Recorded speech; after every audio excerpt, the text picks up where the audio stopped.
Hello there, I am Musty Hobbit, and there's nothing that a hobbit loves more than another helping of second breakfast. So welcome back, happy 2018.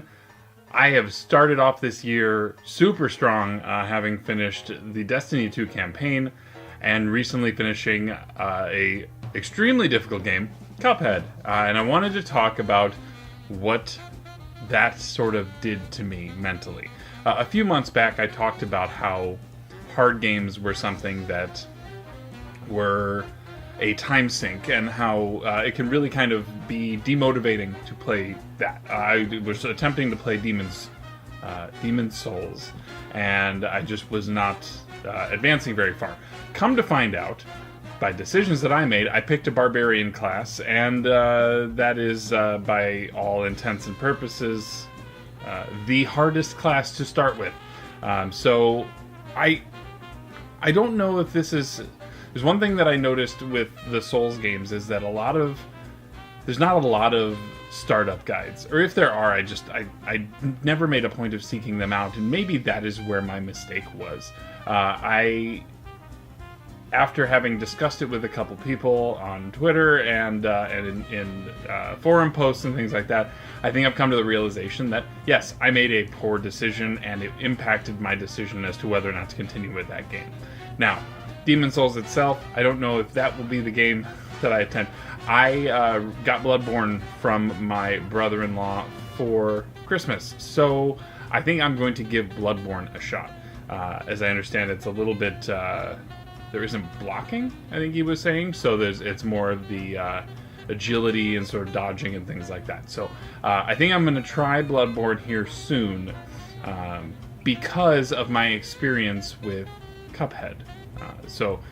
For those of you who are under a rock for the past 4 years, Cuphead is the run and gun and boss level shooter made by MDHR, which is an indie studio, and this is their first game that they've ever put out.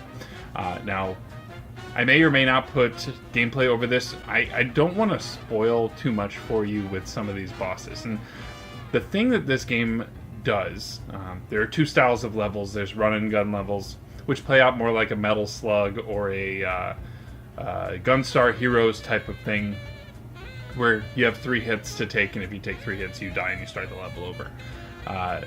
Then there's the boss battles, and these boss battles are usually multi-stage, multi-phase fights that you have. And you, as Cuphead, have up to 2 weapons that you can have equipped. You also can unlock a superpower, and then you have sort of an innate ability that you equip as well. And so, as you progress further in the game, you sort of get into this mix of what's going to be a good combination for you. And I really found that toward the end, being the spread shot and the standard pea shooter.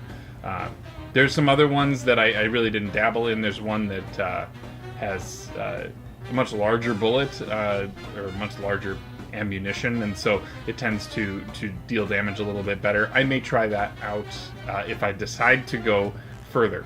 But I want to talk about the difficulty of Cuphead and what sort of happened and why I might be changing my mind on those difficult games when they are done correctly. And the level of adrenaline that a game like this sort of brings up is awesome. I felt wonderful playing this game. Cuphead itself is super challenging, but it is absolutely fair, and you always know where your mistake was. Not because they pointed out or anything, but it's just like, wow, I went left, I should have gone right, I missed my opportunity. And in being that level of fair, it kept me compelled to keep trying. I may have thrown myself at some of these bosses hundreds of times, knowing that every time I did it, I was practicing just a little bit and getting a little bit better and a little bit better, and seeing the next phase. One of the most interesting things is when a new phase starts, suddenly you're hit with attacks that you haven't seen before.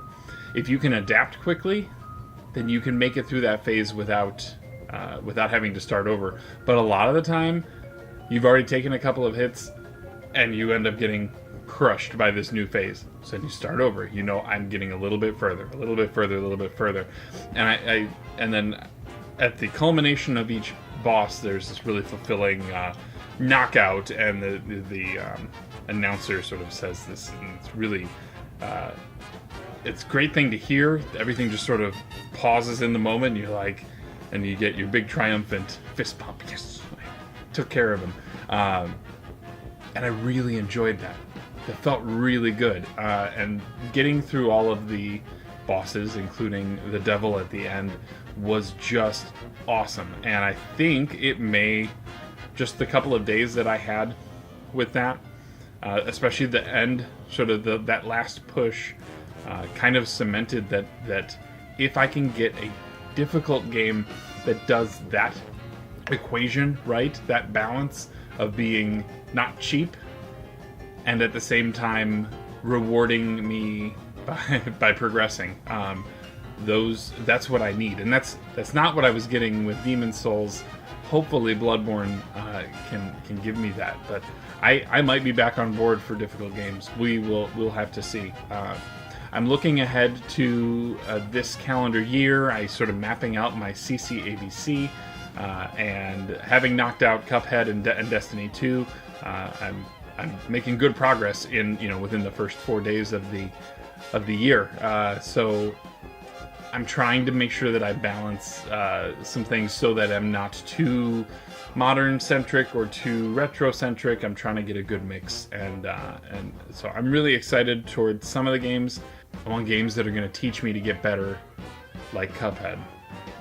Teach me to get better, allow me to have some successes, some minor victories, and then move on to the next level, the next stage, the next boss, to completing the game. So I've been very, very happy about that. A couple little housekeeping things. We still have our vote open for the 2017 Cartridge Club Awards. The voting will close on Friday, January 5th at the end of the day. If you have not voted yet and you want to vote for any of the Game of the Year, provide your top 3, your favorite Cartridge Club Prime game, portable game, and Cartridge Club podcast of the year. You still need to get your vote in. You still have time. Go, go, go. We have had a lot of contributions. I am really looking forward to the breakdown of everything that we're going to do, which I'm hoping that we'll have out in about a week or so. We've kind of timed things out with everyone that is going to be on the recap show, but we are very excited to share this and excited to award some great examples of games. I don't know yet everything that's going to be on there. I have a strong feeling about a number of games, but how it all shakes out, where they all land, we really have to see. But I'm pretty excited here. So if you haven't voted yet, the link will be in the description. Again, this closes on January 5th, so if you have not voted by that time, the vote will be closed as of that point. I have some big things coming this month, and you will see those things once they are ready to go, but please like this video if you did, and please subscribe so that you're ready to see those new videos, because those probably won't come out on a Thursday, so you may not be in your normal routine of seeing me only on Thursday or only at the Cartridge Club Hangout on Tuesdays. But yeah, so please subscribe if you haven't already, and yeah, that'll be about it. Thank you for coming by. I have been Musty. Take care of yourself. Be good to each other. Bye.